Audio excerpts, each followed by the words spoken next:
Hey guys, what's up? Cardfight here, and today I'm here with another Cardfight Vanguard deck profile. Today we'll be doing a deck profile on the Jewel Knight Sentry Guard deck. This will be one of the last deck profiles I do for V Standard. Overdress is coming out next week, so I might focus on that later on. But I still have some other decks that I haven't tested yet, and some decks I want to show you guys, but I'm not sure when I'll get the chance to do it. So I'll show you guys this first, because I did managed to test this deck quite a few times. It's a very fun deck to play. It's quite consistent. So yeah, let's go on with the deck profile. So for the starting Vanguard, we're just going to run the G0. You know, not much options you have for the V era. For grade 3s, we are running 4 Sentry Guard Dragons. Obviously, since this is a Sentry Guard Jewel Knight deck, you want to ride into this first, get your pressure on, have the extra crit, get the restand, and then you want to have the Jewel Knight Ashley for your rear guard, and you can get some extra attacks in. This way you can pump your attacks to around 5 per turn. Want 2 Vanguard attacks and then 4 rear guard attacks. It's pretty good. There are some problems with this though. I'll talk about that later. But yeah, there we go. So there's 4 Sentry Guards. Of course, we're going to be running 4 Ashleys also. Very good rear guard. She actually works pretty well for a Vanguard too. But there are a little bit of issues with her. Mainly, the point is she doesn't give power when she calls. So if your opponent does get a damage trigger, it kind of reduces the power. Especially if you are playing with Sentry Guard. If you are attacking with Sentry Guard first and you get the restand, you won't be able to boost your rear guards. So that's a little bit of a problem. But it's alright. She's still pretty good. If your opponent's on 5, she's amazing. Next, we are going to be running 4 Winston. Winston is here to help you fill out your back rows, and if you have a Sentry Guard Vanguard, he also helps you hit for pretty decent numbers.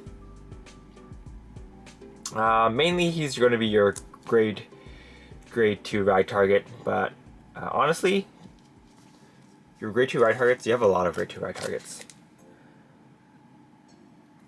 Like, she's also very good for a grade 2 ride target. If you ride Sentry Guard onto this, you get the plus 10k. So that's really good, because then you pretty much get an extra force marker that turn for your Sentry Guard. So she's also very good. Very good at pumping your Vanguard numbers. Next, we're running 3 Levaro. Levaro is here to help you fill out your grade 2s, help you search for your Jewel Knights if you want to set up your plays. Most of the time you're going to want to have her for your grade 2 attacks, because when you call something on top of her, or if something is placed on the circle that she's in, then she gives 10k boost, right? So this doesn't only work in the Vanguard circle, it also works in the rear guard circle. So this is one of the ways to circumvent the power loss from your second attack if you're attacking with Ashley. Like you don't get the boost, so you'll be stuck at a 10k or 8k depending on which jewel that you call. But if you call on top of this, then you'll get another 10k. So you'll be able to get the power that you need to beat over 13k and 12k Vanguards. But of course the problem is being if they do get a damage trigger, you still can't be over it. So yeah. Next, we are going to be running 4 of the Sentry Guard support grade 1. This is just to help you to boost the consistency, to help you get your Sentry Guard in your opening hand, and to help you get Winston if you need to fill up your grade 2s or your grade 1s. Pretty self-explanatory. Of course, we're also going to run the grade 1 Jewel Knight. This card helps you draw. She's also a pretty good ride target. Honestly, there aren't really any bad ride targets in this deck, which is why the deck is so consistent. If you ride this, you can get your search. If you ride this, you can get a draw 1 when you ride on top of her. And this one, whoops, this Silicus helps you search for grade 3s, which is also very good. So no bad ride targets. I guess the only bad ride target we have is the Philax. So most of the time you're not gonna be stuck riding this. This card is only here. Honestly, this is a floating slot. You can run anything in this slot instead. Just because he's here to help you. He can swing for 13k by himself, which is nice. Same with Silicus, so you can help beat over some big numbers. If you have a Sanctuary Guard as your Vanguard and you restand within that turn, they'll turn to 23, which helps you beat over 4 Vanguards, which is really, really nice.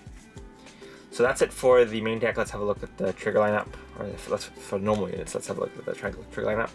So we're running 8 crits, 4 draws, and 4 heals. It's a very, very standard deck, very cookie cutter, but it works. It's not the best deck out there, but it's very, very consistent. It's very, very fun to play.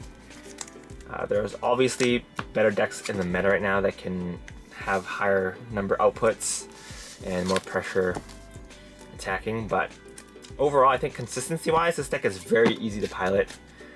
And yeah, let's go over some basic combos. So obviously you want to have your Sanctuary Guard in the Vanguard spot. It's a pretty standard thing. And you want to have your Ashley as well. So the good thing about the Jewel Knights is that they can recycle themselves. So even if they get retired and stuff, you can call them back. Main problem is them being binded.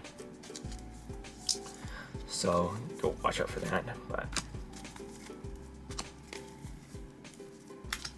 yeah, let's just say we have something like this, and we'll put some cards in the soul. So obviously you're going to attack with your Vanguard first, and then you get the power from this. Most of the time you want to have this out, which is actually another reason why running Phylax is good. If you want to use it as attacker, attack with this, and then bounce this back to your hand afterwards, so that you can protect it from retiring effects. Anyway, so you're gonna attack with this, you're gonna rest these, and then restand this. Also, don't forget to discard the card, and then obviously these will get boosts. Keep your Sanctuary Guard and restand first. Attack with this, and then it depends on how many cards your opponent has in hand. And then you can either attack with this and then call out the card, so that you get your attacks in. Because if your opponent did get a damage trigger, if you're worried about your opponent getting damage triggers, swing with your rear guards first, so that they're still going to have to guard your Vanguard for sure. And then you can attack with this, and then give it all of the power rest to this. This is going to be only 10k, so any additional trigger effects will help. This one will be swinging for 23 if you restood with your Sanctuary Guard, so this can beat over 4 Vanguards. Alternatively, if they did not get any damage triggers, or they're at 5 damage, then of course you're to just swing with this first. These are all rested, and then do your thing afterwards. So attack with this, and then attack with this, and then call your card afterwards. So yeah, that's the basic gist of this deck. It's a very simple deck to play, once again, but you know, sometimes if you're not really up to date with the meta, like I am, I play very casually now, and this deck, it's very fun for casual play. But yeah, that's pretty much it for this deck profile, guys. Hope you guys enjoyed it. And this deck it's pretty cheap to build too. All you need is to get a Sanctuary Guard set, and then grab this stuff from clan selection. And then other than that, you just need to get these. I don't think these are that expensive right now. And you need to get these. These are in trial deck, and this is all the trial deck cards. So overall, it's a very, very budget deck to play, but it's still quite good for a budget deck. So yeah, that's all from me for today. Hope you guys enjoyed this deck profile. This is Kartaku, and I'll see you guys next time. Bye!